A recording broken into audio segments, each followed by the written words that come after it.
The criminal investigation into Boeing is gathering steam. The US Justice Department has issued subpoenas. It wants to see the safety certification and the marketing documents. It follows two crashes of the 737 MAX aircraft. David Soucie, who investigates these sort of things, is with me. What are they looking for? Why a criminal investigation?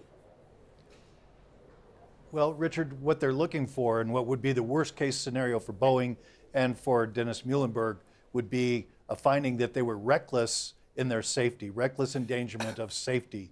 And if that is indeed found to be the truth, he could be facing Class F felony charges.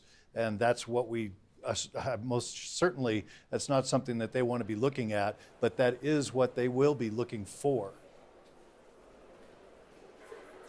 David, what is the likelihood of personal charges as opposed to corporate? I can see that Boeing might get charged with something, but individual liability, culpability of top management?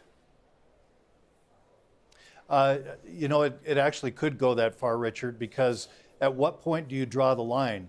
Who knew about it? Who made that decision to continue to fly after the Lion Air is really what they're going to be looking at, because there was obviously the follow-on accident. So, but I believe that that's not going to go there. And the reason I believe that is because of the extent of how the FAA has delegated so much of the responsibility for the certification of the airplanes onto Boeing itself. So there is some culpability with the FAA in this process of investigation, and honestly, I have no idea how that would work itself out.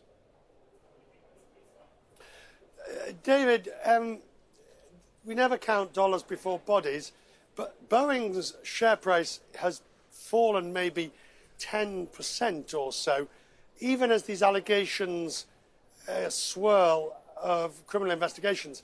It continues to fall. But the reality is airlines cannot just suddenly change their entire fleet, and they cannot just, change to Airbus overnight. So to some extent, Boeing is somewhat immune in this. That's a very good point, Richard. And when we look back at the 787 when it had trouble with the lithium batteries, if you recall, those aircraft were grounded as well because they were having fires. And I think the difference here is that was something physical. People saw it. They saw it, and they can understand that the fix is the fix. It is either going to start on fire again or it's not. The challenge here is the ambiguity in what software looks like to human beings and their ability to grasp the fact that these digits are keeping us safe. So I think that's going to present a unique problem for Boeing in trying to keep the confidence and the leadership role that they've had throughout their entire existence, really, as far as being the best at what they do. All right. If we look at this, the Ethiopians are doing the investigation at the moment. We haven't really heard much from them. There's been no full-scale press conferences as such. Are you worried yet?